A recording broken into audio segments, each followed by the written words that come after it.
Hello दोस्तों and welcome back to the channel. Guys finally मुझे ऐसा लगता है कि ये GTA 6 से रिलेटेड अभी तक की सबसे बड़ी न्यूज है, क्योंकि इससे हमें GTA 6 के ऑफिशियल म्यूजिक के बारे में पता चल सकता है। इसी के साथ साथ ऐसा पहली बार हुआ है कि GTA 5 के माइकल और फ्रैंकलिन के वॉइस एक्टर ने फैंस के GTA 6 से रिलेटेड क्वेश्चंस का आंसर दिया हो। And last but not least, Twitter पे रॉकस्टार के ऑफिशियल अकाउंट ने भी पहली बार फैन को रिप्लाई देते हुए GTA 6 को मेंशन किया। तो आज हम भी इन्हीं चीजों के बारे में जानने वाले हैं, जिसमें मैं आप लोगों को GTA 6 से रिलेटेड कुछ बहुत ही इंटरेस्टिंग चीजों के बारे में बताऊंगा। लेकिन गाइस उससे पहले आप मुझे कमेंट सेक्शन में ये जरूर बताना कि आपको क्या लगता है GTA 5 के प्रोटैगनिस्ट GTA 6 में होंगे या नहीं। तो गाइस अगर आपको गेमिंग से रिलेटेड ऐसी ही वीडियोस देखना पसंद है तो आप चैनल को सब्सक्राइब करके बेल नोटिफिकेशन आइकन प्रेस कर लो, ताकि आप आगे आने वाली किसी भी वीडियो को मिस ना करो। गाइस सबसे पहले हम बात कर लेते हैं ब्लाइंडिंग लाइट म्यूजिक वीडियो के बारे में, जो कि अब GTA कम्युनिटी में बहुत ही ज्यादा पॉपुलर हो रही है, क्योंकि रिसेंटली ब्लाइंडिंग लाइट्स का एक एनिमेटेड म्यूजिक वीडियो आया है, जिसके 56 सेकंड पे हम देख सकते हैं यहाँ पे लिखा होता है GTA 6 ट्रेलर। अब इस चीज को देखने के बाद फैंस ये सोच रहे हैं कि शायद ये GTA 6 का ऑफिशियल म्यूजिक है, जिसके बारे में मैं आप लोगों को यही बोलना चाहूंगा कि ये बात बिल्कुल सच हो सकती है कि शायद ये म्यूजिक GTA 6 में आ जाए। अब मैं ये चीज इस बेसिस पे नहीं बोल रहा हूँ क्योंकि यहाँ GTA 6 ट्रेलर लिखा हुआ है, बल्कि इसके अलावा बहुत सारे ऐसे इंटरेस्टिंग रीजंस हैं जिससे हमें ये पता चलता है कि शायद ये जो सिंगर है द वीकेंड, इसने ऑलरेडी रॉकस्टार के साथ मिलकर GTA 6 का म्यूजिक बनाया है, और शायद ये जो म्यूजिक है ब्लाइंडिंग लाइट्स ये GTA 6 का ही म्यूजिक हो। लेकिन गाइस इसका मतलब ये भी नहीं है कि इसके एनिमेटेड वीडियो में जहाँ पे GTA 6 ट्रेलर लिखा होता है ये इन लोगों ने सीक्रेट मैसेज डाला हो ताकि लोगों को पता चल पाए कि ये GTA 6 का ही म्यूजिक है। तो सैडली ऐसा बिल्कुल भी नहीं है, क्योंकि इस एनिमेटेड म्यूजिक में जितने भी मैसेजेस पॉप अप हो रहे हैं ये इन लोगों के टिकटॉक इवेंट के कमेंट्स हैं, जो कि लोगों ने इनके लाइव इवेंट पे किया था और अब इन्हें म्यूजिक वीडियो में दिखाया जा रहा है। तो अब क्वेश्चन ये बनता है कि आखिर जब इसका इवेंट हुआ था तब लोगों ने इसके कमेंट में GTA 6 से क्यों लिखा। तो इसके दो रीजंस हो सकते हैं। सबसे पहला रीजन ये है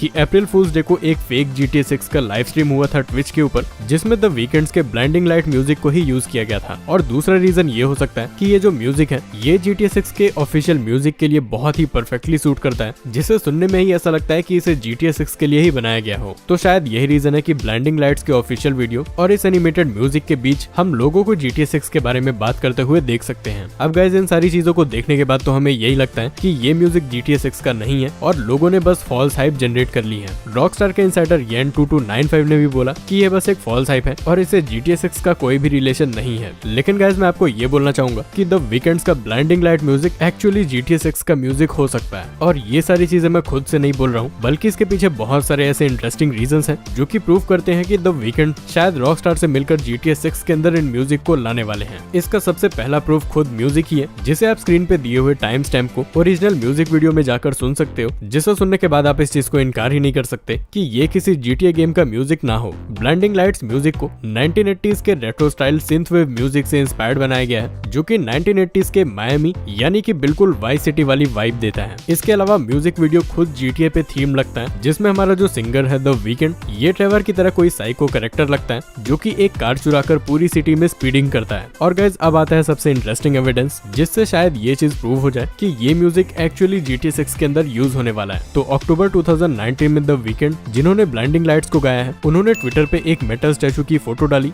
जो कि अपने आप में ही बहुत ही मिस्टीरियस बात थी, क्योंकि इसे देखने के बाद लोगों को बिल्कुल भी समझ में नहीं आ रहा था कि आखिर ये है क्या। इसके कुछ मंथ बाद ही रॉकस्टार का ऑफिशियल वेबसाइट अपडेट हुआ, जिसमें हम ऐसे ही सिमिलर मेटल स्टैचू को देख सकते हैं, जो कि द वीकेंड ने भी दिखाया था। अब गाइस इसे देखने के बाद तो मुझे ऐसा ही लगता है कि द वीकेंड को रॉकस्टार के साथ काम करने के बाद शायद रॉकस्टार वालों ने उन्हें ये स्टैचू दिया हो सेलिब्रेट करने के लिए। इसके अलावा रॉकस्टार की वेबसाइट पे जो ये बैनर था, इसके पीछे एक बोतल होती है जिस पे लिखा होता है 1980। तो शायद इससे भी हमें इनडायरेक्टली ये बताया जा रहा है कि GTA 6 की टाइमलाइन में 1980 जरूर होगा, क्योंकि GTA वाइस सिटी भी 1980s की टाइमलाइन पे बेस्ड था और ये म्यूजिक भी 1980s के रेट्रो सिंथवेव म्यूजिक से इंस्पायर्ड है। इसके अलावा गाइस मुझे नहीं पता कि ये कोइंसिडेंस है या फिर रियल, लेकिन गाइस ब्लाइंडिंग लाइट्स जिस एल्बम का म्यूजिक है उस एल्बम का नाम है आफ्टर आवर्स, जो कि GTA ऑनलाइन का एक DLC है, जो पूरी तरीके से म्यूजिक पे डेडिकेटेड था, क्योंकि इस DLC के बाद गेम के अंदर नाइट क्लब और GTA 4 के कैरेक्टर टोनी को गेम के अंदर डाला गया था। इसके अलावा अगर आप आफ्टर आवर एल्बम को देखोगे तो इसका जो 6 नंबर का म्यूजिक है उस पे लिखा होता है एस्केप फ्रॉम लॉस एंजलिस, और ये तो हम सभी जानते हैं कि GTA 5 का लॉस सेंटोस रियल लाइफ के लॉस एंजलिस से इंस्पायर्ड है। तो शायद इससे भी हमें इनडायरेक्टली ये बताया जा रहा हो कि नेक्स्ट GTA का प्रोलॉग लॉस सेंटोस से एस्केप होने से स्टार्ट हो। वेल ये बस एक स्पेकुलेशन है, क्योंकि क्योंकि कोई भी कंफर्म नहीं बता सकता कि ये म्यूजिक गेम के अंदर आएंगे या नहीं, लेकिन फिर भी कुछ हद तक चांसेस हैं कि ये GTA 6 के अंदर आ जाए, क्योंकि एक साथ इतने सारे कोइंसिडेंसेस नहीं हो सकते। और हमने Xbox के इवेंट में भी देखा कि कैसे Xbox Series S लोगों के बिल्कुल सामने रखा हुआ था, लेकिन फिर भी उसे कोई भी स्पॉट नहीं कर पाया। और अब जब फाइनली Series S रिवील हो चुका है, तब जाकर लोगों को पता चल रहा है कि ये तो जुलाई में ही लोगों के बिल्कुल सामने था, लेकिन इसे कोई भी स्पॉट नहीं कर पाया। तो शायद यहाँ भी बिल्कुल वही चीज हो सकती है कि GTA 6 रिलीज होने के बाद हमें ये पता चले कि ये म्यूजिक एक्चुअली गेम के अंदर एग्जिस्ट करती है।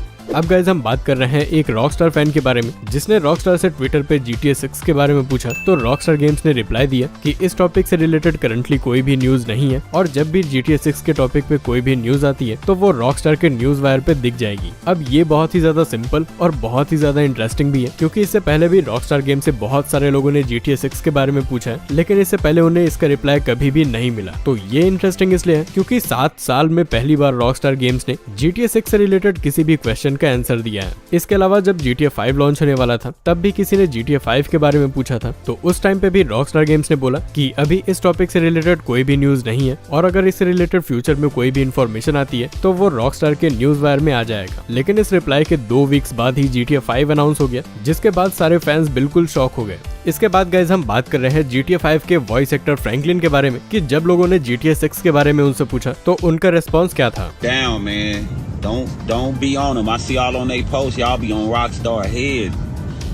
You know, talking about y'all milking GTA 5 and when is 6 gonna come out. Y'all gotta understand, man. It's a process to put these games out, man. तो यहाँ पे हम देख सकते हैं कि उनका कहना ये है कि हमें रॉकस्टार को GTA 6 के लिए इतना फोर्स नहीं करना चाहिए, क्योंकि इन गेम्स को बनाने में बहुत टाइम लगता है, और अगर इन्हें बनाने में जल्दबाजी की गई तो इससे पूरा गेम ही ग्लिची हो सकता है, और इसके बाद फिर यही लोग हमें कंप्लेन भी करेंगे कि GTA 6 अच्छा नहीं है। इसके बाद माइकल के भी वॉइस एक्टर नेड ल्यूक ने भी यही बोला कि हमारे पास जो चीज करंटली है हमें उसे एंजॉय करना चाहिए। Why they do that? You know, quit bitching and crying about that shit, all right? The next thing will be out soon enough. Enjoy what you have. All right? Enjoy what you have. तो guys in सारी चीजों को देखने के बाद मैं Michael और Franklin से बिल्कुल एग्री करता हूँ कि हमें GTA 6 को लेकर इतना हेस्टी नहीं होना चाहिए। लेकिन वहीं दूसरी तरफ ये भी है कि अगर रॉकस्टार गेम्स ने पहले ये रिवील कर दिया होता कि नेक्स्ट GTA डेवलपमेंट में है भी या नहीं, तो शायद अभी ये सारी चीजें बिल्कुल कंट्रोल में होती। क्योंकि अगर आप बाकी कंपनीज को देखोगे तो भले ही उनका गेम 3 से 4 साल बाद रिलीज होने वाला हो, लेकिन वो अपने फैंस को बिल्कुल अपडेटेड रखती है, और एटलीस्ट उनके फैंस को ये भी पता होता है कि गेम की डेवलपमेंट हो भी रही है या फिर नहीं। और अगर बात करें ब्लाइंडिंग लाइट्स म्यूजिक की, तो मुझे अभी भी लगता है कि इसका GTA 6 से कोई ना कोई कनेक्शन तो जरूर है। वेल, इसके बारे में आप क्या सोचते हो मुझे कमेंट सेक्शन में जरूर बताना। तो हाँ यार, आज की वीडियो में बस इतना ही। अगर आपको ये वीडियो पसंद आई तो प्लीज इसे लाइक करना, और अगर आप इस चैनल पे नए आ गए हो तो चैनल को सब्सक्राइब करो, क्योंकि मैं गेमिंग से रिलेटेड ऐसे ही वीडियोस अपलोड करता हूँ। तो फिर मिलते हैं नेक्स्ट वीडियो में।